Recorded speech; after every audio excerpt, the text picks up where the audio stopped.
everybody! Today, my mommy is going to talk about Woodrow Wilson. Thank you, Noah, for introducing Woodrow Wilson, the 28th President of the United States. As a child, Woodrow Wilson had many obstacles to overcome, including problems with his breathing and circulation. There is even evidence that he may have had dyslexia, which would have made reading very difficult. The Civil War broke out when Woodrow Wilson was just 4 years old, and his memories of the war probably influenced his decision-making when World War I would take place during his presidency.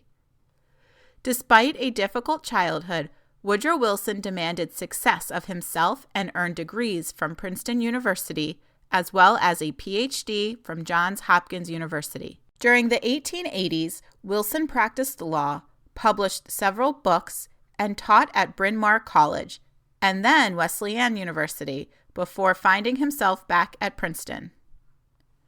In 1890, Wilson was elected to the Princeton University Board of Trustees. His reputation at Princeton was so great that in 1902, he was promoted to president of the school. He would remain president of Princeton University for 8 years. Early on, he was able to get a lot accomplished as president of Princeton, but as his 8 years came to a close, he was being met with more and more resistance.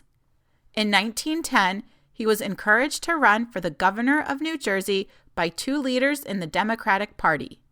He agreed and was able to comfortably win the election. Once again, Wilson excelled in his new role, and as the election of 1912 was approaching, he was considered a strong candidate to represent the Democratic ticket for president.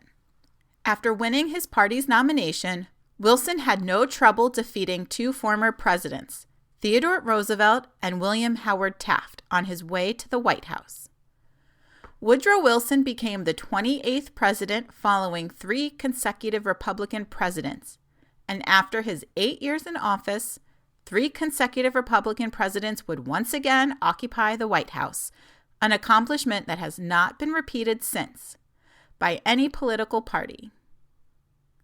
President Wilson's first year was a resounding success. His first mission was to reform tariffs by reducing them. Tariffs are taxes that are put on goods imported to the United States from other countries. Because both the House of Representatives and the Senate had a Democratic majority, President Wilson was able to easily enact tariff reform, reducing tariffs to their lowest level in 70 years. Wilson had other significant accomplishments like introducing a graduated income tax, which required wealthier people to pay a higher tax rate, and passing a law that would make child labor illegal. President Wilson's second year was very different from his first. There were tensions with Mexico, but the real concern was brewing in Europe during the summer of 1914. World War I began when Archduke Franz Ferdinand of Austria-Hungary was attacked by a Serbian man and lost his life. Following the attack, Austria-Hungary declared war on Serbia. Then Russia wanted to assist Serbia, so they declared war on Austria-Hungary. Then Germany declared war on Russia. Shortly thereafter, France and England both declared war on Germany. Before long, 32 countries were involved in World War I.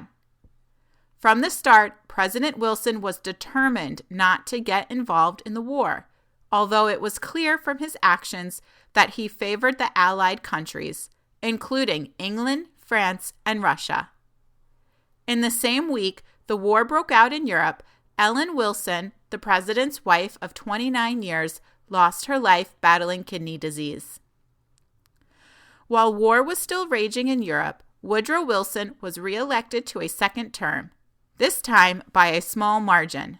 The margin of victory was so small that if Republican nominee Charles Evan Hughes would have been able to earn 1,500 more votes in California, President Wilson would have been ousted after 1 term in office. While trying to remain diplomatic from a distance, The relationship between the United States and Germany soured in early 1917, and there was increasing pressure for the United States to get involved in the war. In April, Wilson asked Congress to declare war. President Wilson prepared a document with 14 points to achieve peace and end the war. The document was well received and earned him respect from the countries at war, and from that point forward, Wilson took on the role as mediator. His efforts were critical in bringing an end to the war in November of 1918.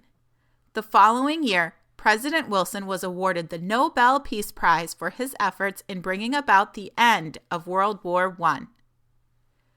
In the midterm election of 1918, Republicans were able to secure majorities in the House and Senate, making President Wilson's final 2 years as president rather ineffective.